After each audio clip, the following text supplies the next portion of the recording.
Muito bom dia, muito boa tarde, muito boa noite, queridos ouvintes. Estamos aqui mais uma vez para gravar mais um episódio do podcast do Física Mix. Meu nome é Guilherme Aragão, eu sou aluno de licenciatura em Física da Universidade Federal da Bahia. E mais uma vez estou aqui com meu queridíssimo amigo David. Senhoras e senhores, muito bom dia, boa tarde, boa noite. Estou aqui novamente com meu colega Guilherme e hoje estamos aqui para entrevistar nosso queridíssimo Vitor Manci. Ele que possui bacharel em Física pela Universidade Federal da Bahia, mestrado e doutorado também pela Universidade Federal da Bahia. Muito boa tarde, Vitor Manci. Boa tarde, Guilherme. Boa tarde, David. É um prazer, na verdade, estar aqui com vocês, tá? Agradeço desde já o convite, né, para participar desse podcast, desse trabalho que vocês estão fazendo e espero que possa colocar contribuições legais, né, para esse trabalho que vocês estão realizando.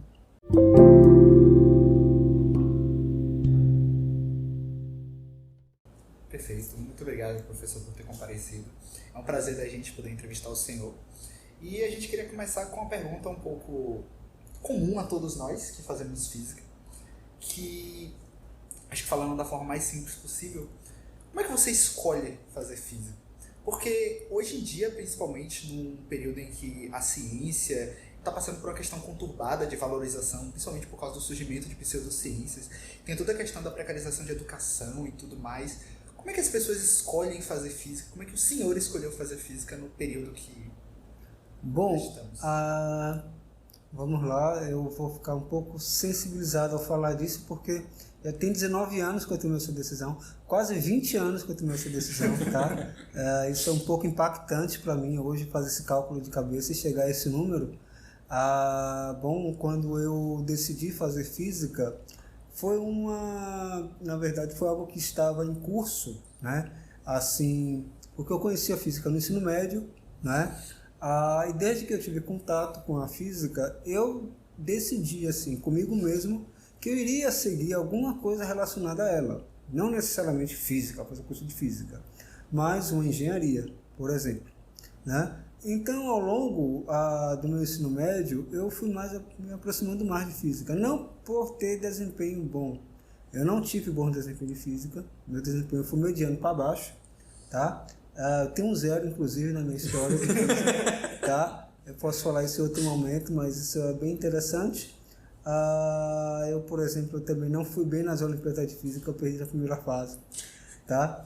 E assim, é algo que, na verdade, eu observo hoje como sendo um ato de gosto pessoal. Na verdade, um fascínio, melhor dizer, né? Então, fazer física, na verdade, foi um lançar para mim, né?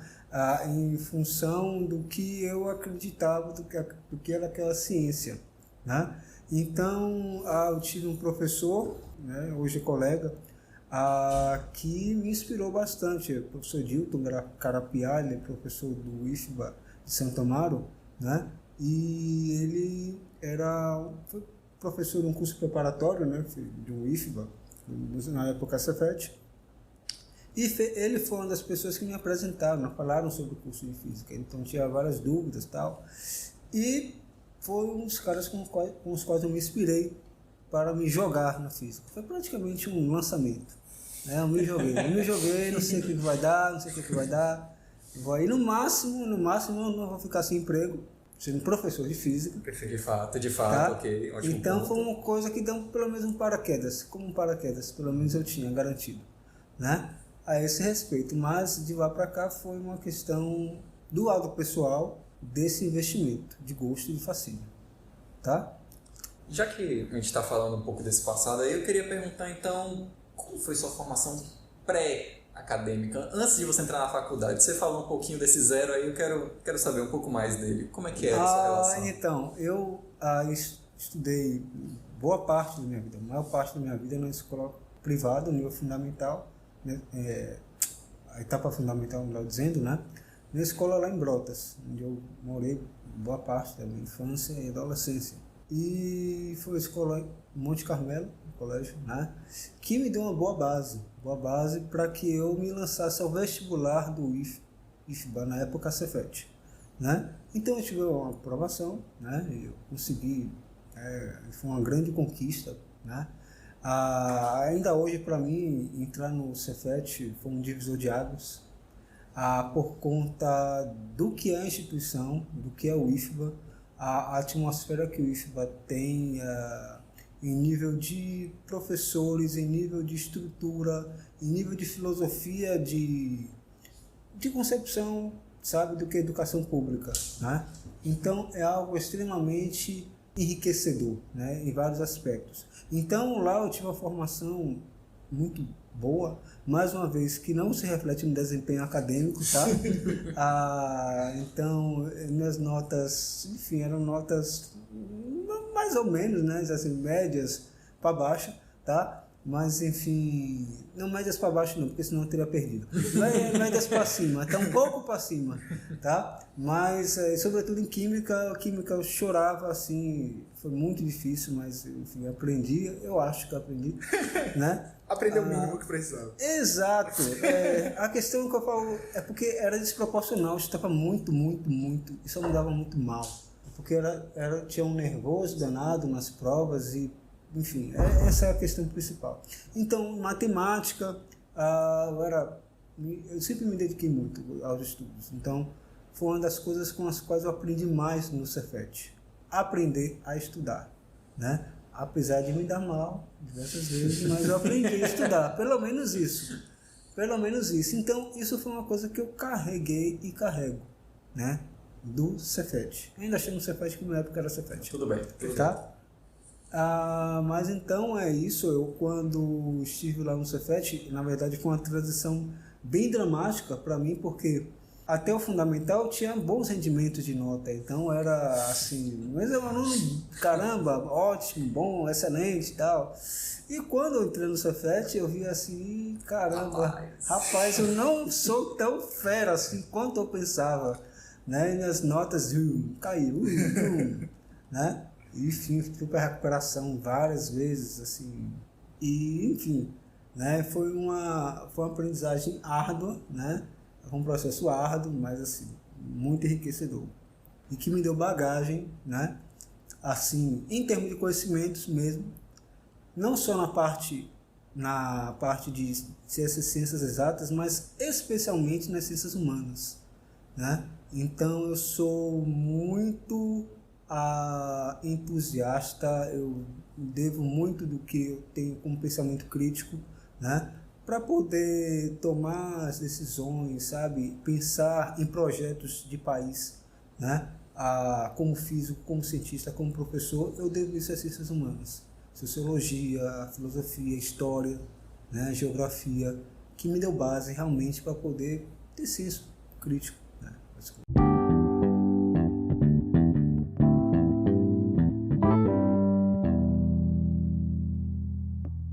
Avançando um pouquinho então, para agora a sua jornada na faculdade, depois de ter passado pelo IFBA, o senhor falou um pouquinho sobre seu fundamental, um pouquinho sobre o IFBA, o que levou o senhor a fazer física, e como é que foi a sua jornada durante a faculdade? Como é que foi estar nesse Instituto de Física como aluno?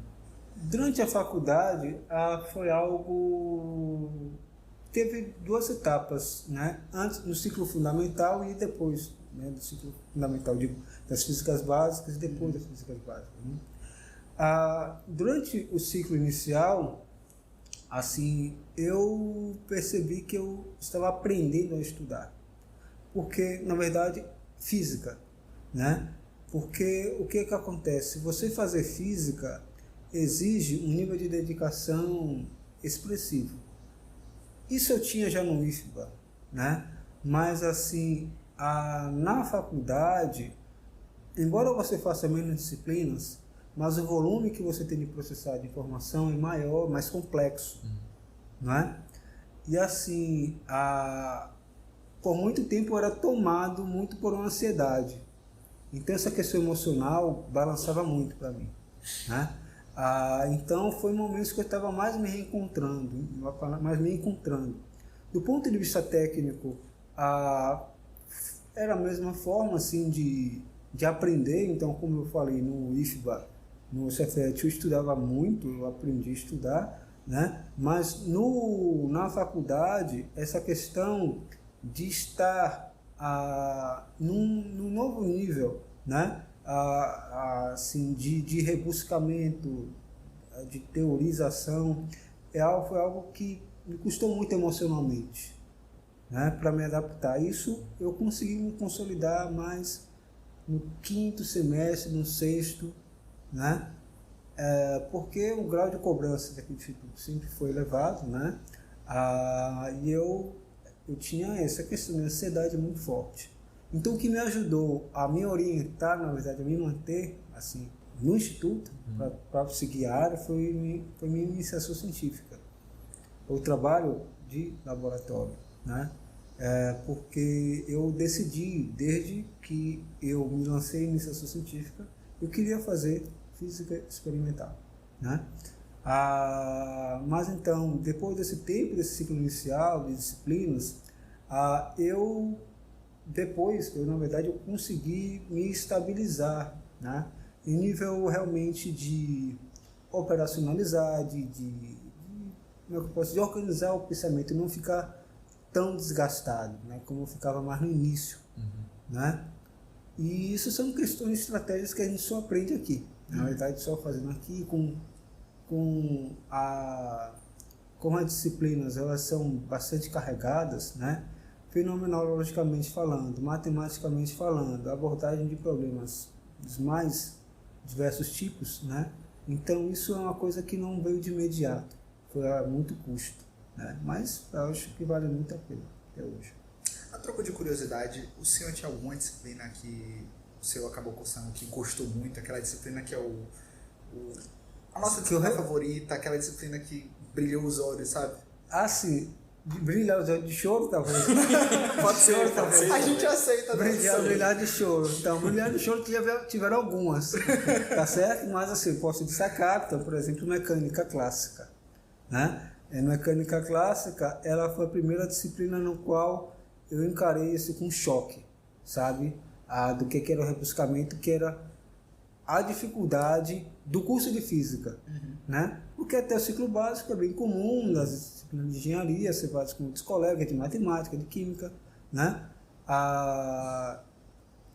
O cálculo, né? Mas essas disciplinas profissionalizantes, chamadas profissionalizantes, elas são realmente árduas, são duras, né? Em nível de rebuscamento matemático, em nível de aprofundamento, né? Então, a mecânica, ela foi assim uma disciplina extensa, né? Então, são disciplinas que você, uma delas, né? Uma das disciplinas que você, para fazer questão, você demora 30 minutos, 45 minutos, se você não sabe se está certo. Tá? Você começa um cálculo, chega a tal, no final você não sabe, errou o sinal no meio do caminho, né? Acabou. Se você errou o sinal, você apaga tudo. Então, você fazer isso numa prova, por exemplo, as provas duravam 4 horas, né? Então, assim, nessa etapa ainda de nervosismo que eu tinha, muitas vezes, né, não aconteceu poucas vezes isso, na verdade, de que eu resolvia a prova, mas assim, eu tinha tanta insegurança do que eu estava fazendo que eu apagava tudo. Meu Deus! Apagava, não, fiz besteira. Aí fazia de novo, aí não acabava dando tempo, né? Aí depois, quando eu recuperava a prova, que da nota baixa, né? Eu vi, olha, estava no caminho certo. Foi uma insegurança, uma ansiedade, né, que eu tinha. Então, isso aconteceu diversas vezes, mas assim, essa foi a disciplina de física que eu repeti, né? Mecânica clássica. Depois eu fiz novamente, então não foi menos difícil. A única coisa que eu tinha era traquejo já para fazer as questões, enfim, ter estratégia para fazer as questões, me preparar para as questões, né? Mas foi algo árduo. Quando eu acabei essa disciplina, a mecânica 2, que foi pior que a primeira, mecânica 1, tá? Tinha como piorar. Exatamente. Então, eu acho que agora eu me formei, estou maravilhado. Acabei mecânica, até conhecer eletromagnetismo. Então veio o eletromagnetismo, que veio assim, a mecânica é bobagem, Humberto de Eletro, enfim, nessas pegadas, né? Então, tiveram essas disciplinas que foram, enfim, tem as outras, tem métodos, tá? Mas mecânica, nossa, foi uma coisa de outro mundo. Agora, nem só de tristeza vive o estudante de física. A pergunta é, a gente sabe que você teve a oportunidade de estudar fora, quando você estava durante a faculdade. Como foi essa experiência? Foi extremamente rica, primeiramente como brasileiro, né? Então, eu fiz meu doutorado, né? Então, foi um doutorado em cotutela, né? Ou seja, um trabalho que ocorreu aqui na UFBA e na França, concomitantemente. Então, foi um trabalho que eu realizei entre as duas universidades. Universidade de Rennes 1, né? Na França. Então, para ir para a França, eu tive um preparo, né? Então, estudar o idioma, né? Eu estudei 3 semestres aqui, né? Na UNEB, fiz um curso muito legal, né? Então eu tive também a oportunidade de praticar com o meu orientador, né? Meus orientadores, os dois franceses, e assim isso me permitiu me preparar intelectualmente, né? Para estar em solo francês, né?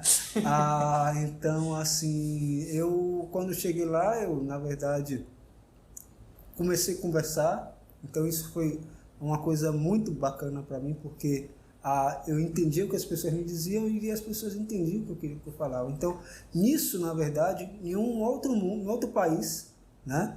Assim, que você, com uma cultura completamente diversa da sua, né? E que isso para mim foi uma coisa muito, muito nova, assim, sabe? Foi muito enriquecedora, né? E assim, quando eu falo, né, como cidadão brasileiro sobre essa experiência, porque quando você está em contato com outra cultura, você se coloca em outros pontos de vista a respeito do mundo, né? Em contato com outras pessoas. Então, na verdade, como o Brasil é enorme, né? Então, no Brasil você vai, sei lá, para Paraná, ainda está no Brasil. Vai para o Acre, ainda está no Brasil, tá? Eu acho. Você sabe assim. Enfim, né? Enfim, mas bom, você olha assim e faz parte de uma mesma cultura ainda, né? Mas quando você sai daqui, né? Você poderia ir para a América Latina, mas no continente europeu, né? No continente euroasiático, né? É diferente a forma como as pessoas se colocam umas com as outras, tá?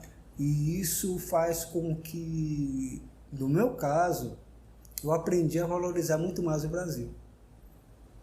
Valorizar muito mais o Brasil e os brasileiros. Em que aspecto? A esse respeito. Em diferentes aspectos. Assim, a cultura, na verdade, o povo europeu, ele assim, ao meu ver, né, tem diversas, como é que eu posso dizer, olhares, né, sobre o mundo que nós compartilhamos, né, Ocidente sobretudo, né. Agora há um nível de individualismo preponderante, tá? Então as relações são assim, são amistosas, né? Existe um grau de, claro, de você ter um convívio legal, na verdade, de trabalho com as pessoas, né? Mas a relação afetiva, né? Eu digo afetiva nem para ter um relacionamento amoroso, nada desse tipo, mas eu falo mesmo de pessoas, né? É algo muito afastado, muito distante, né? Para eles, para as pessoas, sejam alemães, espanholas, francesas, inglesas, isso é normal, é interessante para eles, é da cultura deles. Mas para mim, daqui de Salvador, Bahia, Nordeste, é um negócio muito, muito estranho. É muito estranho, né? E assim, embora isso possa soar, claro, algumas vezes como sendo algo invasivo, né, incômodo, mas tem um nível de valor, né, que você só reconhece quando você fica sem. Tá? Eu digo assim, em nível mesmo de estar em contato, de vivenciar, de você conversar, tá? Assim, eu falo isso porque isso é algo que eu ressalto aqui, né? Eu fui muito bem recebido pela França, né? Pela universidade, pelas pessoas maravilhosas, né? Eu gostei muito, né? Eu gosto muito ainda do contato com elas. Agora tem essa questão, então eles não são brasileiros. É isso. Tá? Para o bem, para o mal, eles não são brasileiros. Exatamente, né? Eles são franceses, então tem colegas que são russos, indianos, mas assim, tem essa questão, tem essa constante europeia, por assim dizer, né? Em nível do relacionamento, na forma das relações, né? Que é muito distinta em relação aqui, né? No Brasil. A gente sabe que brasileiro no exterior é sinônimo de bagunça, sinônimo de história engraçada. Então, para descontrair um pouquinho, eu queria saber do senhor se o senhor tem alguma história engraçada sobre alguma gafe que o senhor pode ter cometido enquanto estava estudando fora. Tenho algumas que eu chamo de choques culturais, tá? Choques, assim, pode ter um apelo físico, mas assim, são coisas que, na verdade, são incontornáveis quando você se lança e começa a interagir com as pessoas, né? E uma das razões pelas quais eu gosto de valorizar o povo brasileiro, né? Teve uma situação em que, quando eu cheguei na cidade, foi no primeiro dia, eu saí para conhecer a cidade, então tinha uma parte da cidade que estava um pouco mal iluminada. Então eu estava com fome, eu estava procurando um hotel e, assim, na região urbana mesmo, eu comecei a andar e vi um restaurante. Bem no escuro, não vi o nome, só entrei. E foi um restaurante árabe, né? E eu, poxa, gostei da comida lá. Aí no outro dia, quase 2 dias depois, aí eu saí também, dessa vez para almoçar, e era dia claro. E eu andei por acaso, lá pela cidade, e eu entrei no restaurante. Aí quando eu entrei no restaurante, eu olhei assim, poxa, caramba, cai no mesmo lugar, no mesmo restaurante. Aí eu almocei, que gostei da comida de lá e tal.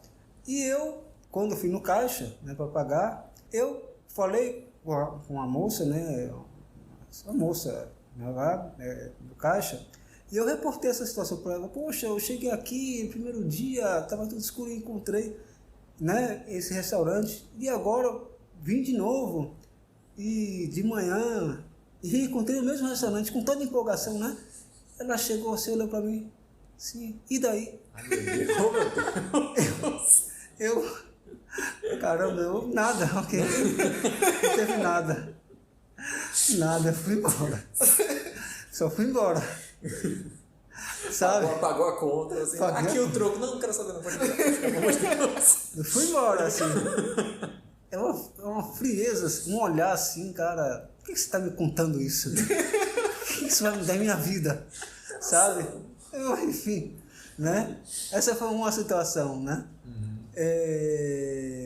Teve outras assim, em nível. Como é que eu posso contar? Dá tempo, acho, mas acho que é 2 minutos, eu acho. Tá?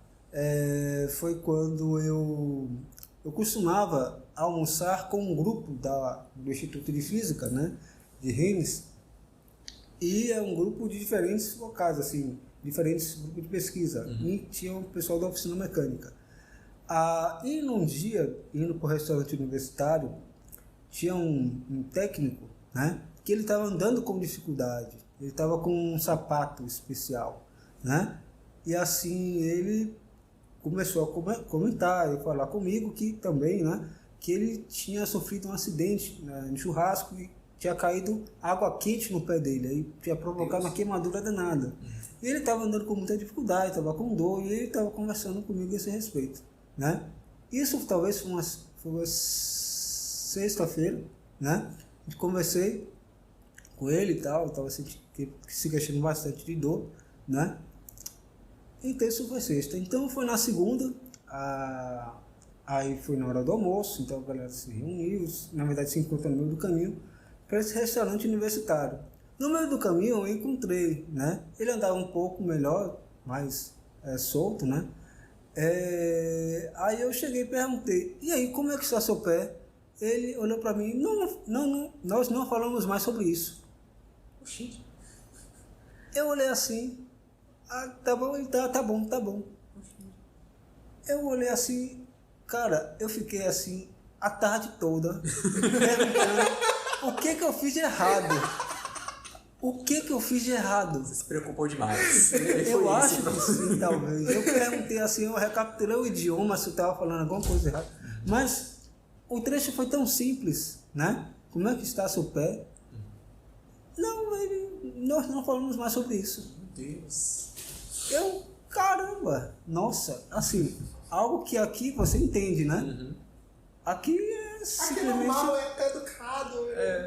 Qualquer pessoa que veja até estranho na rua vai perguntar como é que você precisa de ajuda. Com certeza. Não, mas assim, foram esses dois momentos assim bem chocantes para mim, né?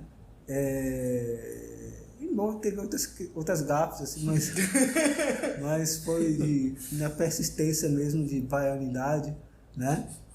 Mas bom, essas eu gosto de compartilhar.